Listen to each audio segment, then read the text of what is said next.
Hello friends, good morning. Welcome to my channel Kavya Learning Study. Kavya Learning Study में आप लोग का स्वागत है। आज हम बात करते हैं यूपी टेट से रिलेटेड, जो हमारा सब्जेक्ट है हिंदी। तो हम बात करते हैं ऐसे टाइप के क्वेश्चन बनते हैं, तो महत्वपूर्ण प्रश्न लेकर आए हैं। तो देखते हैं हमारा पहला क्वेश्चन क्या है। तो पहला है, संकलन का सही संधि विच्छेद है। संकलन का सही संधि विच्छेद है। तो देखते हैं चार ऑप्शन है, कौन सा ऑप्शन सही होता है। तो ए है सम धन आकलन, बी है सम धन आकलन, सी है शक धन लन, और डी है सन प्लस आकलन।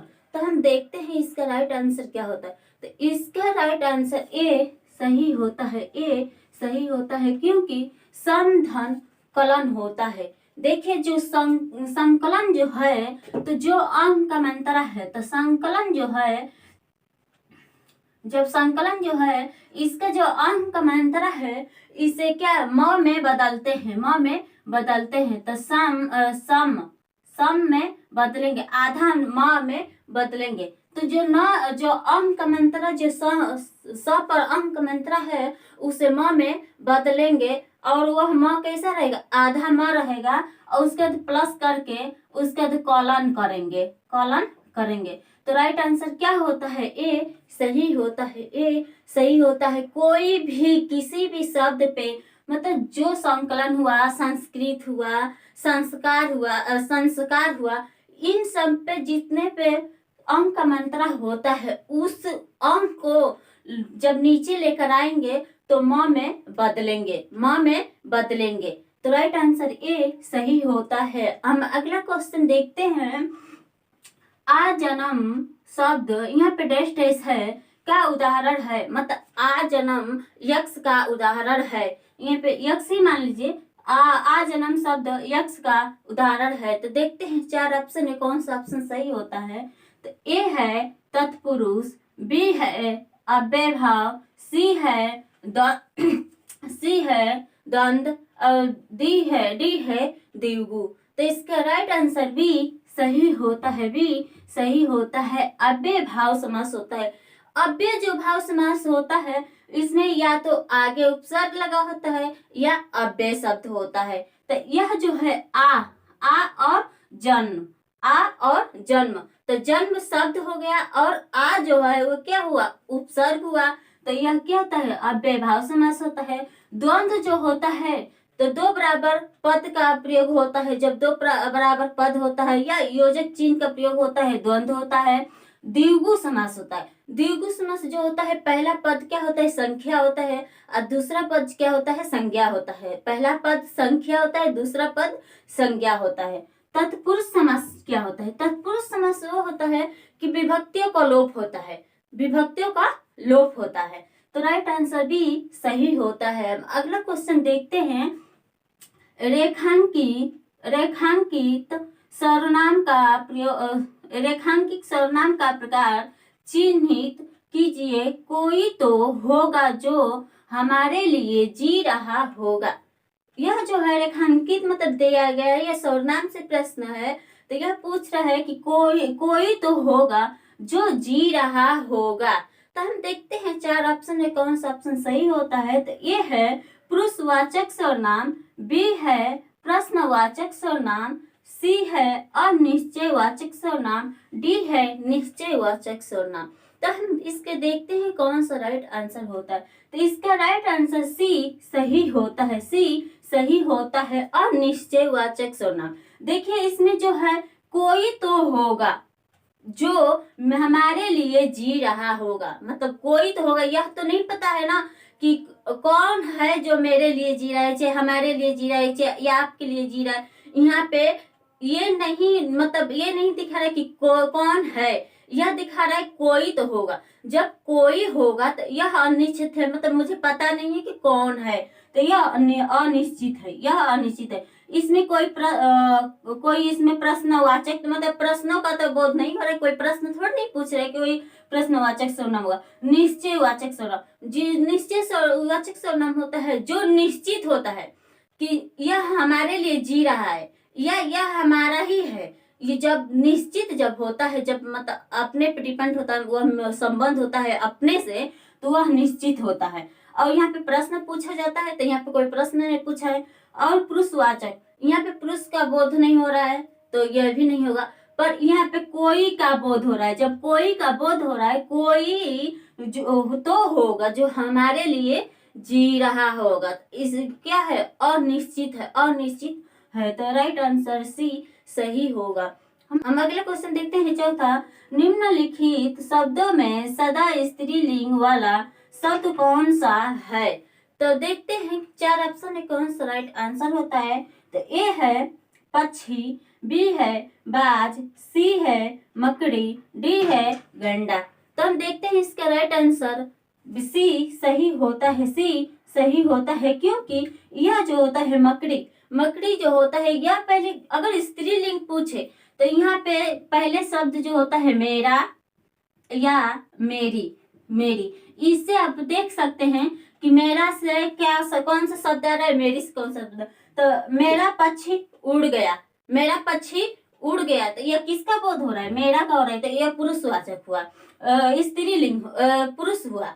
उसके बाद यह बाज, बाज, मेरा बाज उड़ गया, मेरा बाज चला गया, यह क्या हो रहा है, यह मेरा का बोध हो रहा है। मकड़ी, मकड़ी जो मेरा मकड़ी कहाँ है, ये तो नहीं ना, मेरी मकड़ी चला गया, मेरी मकड़ी जा रहा है, मेरी मकड़ी खा रहा है, ये क्या हो रहा है, मेरी का बोध हो रहा है। जब मेरी का बोध रहा है तो ये राइट आंसर सी सही होता है। हम अगला क्वेश्चन देखते हैं, 5वां। व्यवसायिक कौन सा प्रत्यय जुड़ा है? व्यवसायिक में कौन सा प्रत्यय जुड़ा है? तो 4 ऑप्शन है, देखते हैं कौन सा राइट आंसर होता है। तो ए है का, बी है ईक, सी है ईक, डी है 42 एक, डी है 42 एक। तो देखते हैं कौन सा राइट आंसर होता है। तो इसका राइट आंसर जो होता है, यह प्रत्यय से पूछा गया है। तो प्रत्यय क्या लगता है, प्रत्यय के पीछे जो लगता है शब्द वह प्रत्यय होता है। अब जो शब्द के आगे जो शब्द जुड़ता है वह क्या होता है, उपसर्ग होता है। तो यहाँ पे पीछे जुड़ा गया है, पीछे जुड़ा गया है, तो इसमें का निकालेंगे तो क नहीं होगा। इसका जो है इक, इक जब हम निकालेंगे प्रत्यय, तो यह जो होता है राइट आंसर बी सही होता है, बी सही होता है। जब व्यवसायिक, जब व्यवसायिक जो है उसमें इक प्रत्यय जोड़ा गया है, इक प्रत्यय जोड़ा गया है, तो राइट आंसर बी सही होता है। हम अगला क्वेश्चन देखते हैं, 5वां। व्यवसायिक कौन सा प्रत्यय जुड़ा है? व्यवसायिक में कौन सा प्रत्यय जुड़ा है? तो हम देखते हैं 4 ऑप्शन है, कौन सा ऑप्शन सही होता है। ए है का, बी है ईक, सी है यकी, डी है 42 एक, डी है 42 एक। तो हम देखते हैं इसका राइट आंसर क्या होता है। तो इसका जो राइट आंसर होता है बी सही होता है, बी सही होता है। इक, इक जो होता है यह प्रत्यय में जुड़ा है, मतलब इस व्यवसायिक में जुड़ा है, व्यवसायिक में जुड़ा है, मतलब कोई जो शब्द होता है उसके पीछे जो शब्द जुड़ता है वह प्रत्यय होता है।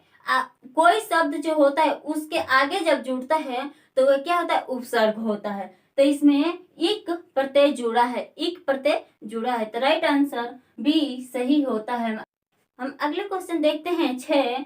अनुवाद में प्रयुक्त उपसर्ग है। अनुवाद में प्रयुक्त उपसर्ग पूछा गया है, तो यहाँ पे उपसर्ग पूछा गया है। तो जो शब्द के आगे जो जुड़ता है वह उपसर्ग होता है, पीछे जुड़ता है तो प्रत्यय होता है। तो हम देखते हैं, ए है अ, बी है अन, सी है औ और डी है अनु। तो अगर हम अ निकालेंगे अनुवाद, अनुवाद तो अनुवाद होगा ना, तो यह नहीं हो रहा है।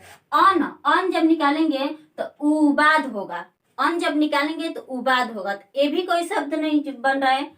यह है अब, अब जो है तो इसमें तो अब है ही नहीं है, तो राइट आंसर डी सही होता है, डी सही होता है, अनु होता है। अनु जब हम उपसर्ग निकालेंगे, जब अनु उपसर्ग निकालेंगे तो यह बाद होगा, तो अनु का भी अर्थ होता है और बाद का भी अर्थ होता है। तो यह जो होता है अनुवाद, जब अनुवाद होता है तो अनु जब निकालेंगे तो उपसर्ग हो गया और बाद जो है वह शब्द हो गया, तो राइट आंसर डी सही होता है। अगला क्वेश्चन देखते हैं 7वां।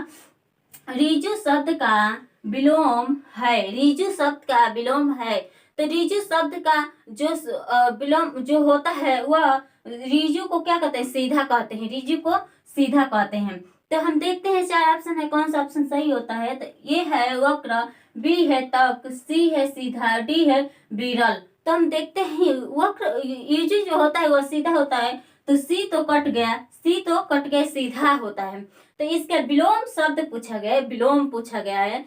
तो जैसे देखिए एक ये मैथ में जब हम पढ़ते हैं यूज कोड, जब यूज कोड पढ़ते हैं तो वह जो होता है एक सीधा कोड होता है। यह जब सीधा कोड जो होता है, तो जब सीधा कोड होता है तो यह 180 डिग्री का बना होता है, 180 डिग्री का बना होता है। तो इसी को हम यूज कोड कहते हैं। तो यह हिंदी में पूछा गया यूज कोड का विलोम शब्द क्या है। तो इसका जो होता है बिरला तो होता नहीं है, विरल तो होता नहीं है, और तक तो होता नहीं है, और इसका तो सीधा होता है। पर इसका विलोम शब्द जो होता है वक्र होता है, वक्र होता है। तो राइट आंसर ए सही होता है, ए सही होता है। वक्र जो होता है तिरछा होता है, मतलब तिरछा होता है। तो राइट आंसर ए सही होता है। अगला क्वेश्चन देखते हैं 8वां। रमेश को शिक्षा की जरूरत है। रमेश को शिक्षा की जरूरत है। तो देखते हैं 4 ऑप्शन है, कौन सा ऑप्शन सही होता है। तो ए है जरूरत, बी है जरूरत, सी है जरूरत, डी है ये सभी। तो देखते हैं इसमें जो जरूरत है मतलब कौन सा सही लिखा गया है। तो यह जो होता है जरूरत, तो यह तो हमारा गलत होता है, यह नहीं रहता है, यह नहीं रहता है। और यह जो होता है बी जो होता है राइट आंसर होता है, क्योंकि यह जरूरत जो है वह सही है, जरूरत जो है सही होता है। और यह जो है यह भी सी भी गलत है, उपयुक्त सभी ये डी भी गलत है। तो राइट आंसर बी सही होता है, बी सही होता है। अगला क्वेश्चन देखते हैं ना। सभी स्वर होते हैं, सभी स्वर होते हैं। तो देखते हैं ए 4 ऑप्शन है, कौन सा ऑप्शन सही होता है। तो ए है अघोष, बी है सघोष, सी है ए प्लस बी दोनों, डी है न अघोष है न सघोष है। तो इसका राइट आंसर बी सही होता है, बी सही होता है। जो सभी स्वर होते हैं वह सघोष होते हैं, सघोष होते हैं। सघोष को ही घोष के नाम से जाना जाता है, सघोष को ही घोष के नाम से जाना जाता है। घोष जो होता है इसमें जो वर्ड पूछा जाता है, मतलब जो उसमें हम क जो होता है अवसर जो स्पर्श व्यंजन हो जो होता है वह 25 होता है। तो जो प्रत्येक वर्ग का पूछा जाता है, तो अगर हम लोग निकालेंगे कि अघोष उस वर्ड में अघोष कौन सा है और सघोष कौन सा है, तो अघोष पहला और दूसरा प्रत्येक वर्ड का पहला और दूसरा अघोष होता है, तीसरा चौथा और पांचवा यह सघोष होता है या घोष होता है। तो राइट आंसर बी सही होता है। हम अगला क्वेश्चन देखते हैं। वर्तनी की दृष्टि से शुद्ध शब्द का चयन कीजिए। वर्तनी की दृष्टि से शुद्ध शब्द का चयन कीजिए। तो हम देखते हैं 4 ऑप्शन है, कौन सा ऑप्शन सही होता है। तो ए है उष्मा, उष्मा, तो यह जो है उष्मा, बी है उष्मा, और सी है उष्मा, डी है उष्मा। तो हम देखते हैं जो इसमें स है वह कैसा है, मतलब यह उष्मा कैसा मतलब शुद्ध लिखा जाता है, उष्मा कैसे शुद्ध लिखा जाता है। तो यह जो है तो यह तो सही है, पर यह ऊ नहीं है, ऊ नहीं है। जब ऊ नहीं है तो ये गलत हो गया। यह जो होता है यह स नहीं होता, यह स नहीं होता है, आधा स ये वाला नहीं होता है, ये भी ये वाला स नहीं होता है। पर इसका राइट आंसर डी सही होता है, डी सही होता है। उष्मा ऐसे लिखा जाता है, उसमें जो होता है ऐसे लिखा जाता है। तो राइट आंसर डी सही होता है। आज का वीडियो यहीं पे समाप्त करते हैं, कल मिलेंगे एक नए वीडियो के साथ। यह वीडियो अच्छा लगे तो लाइक शेयर, इस चैनल को सब्सक्राइब करना ना भूलें। धन्यवाद।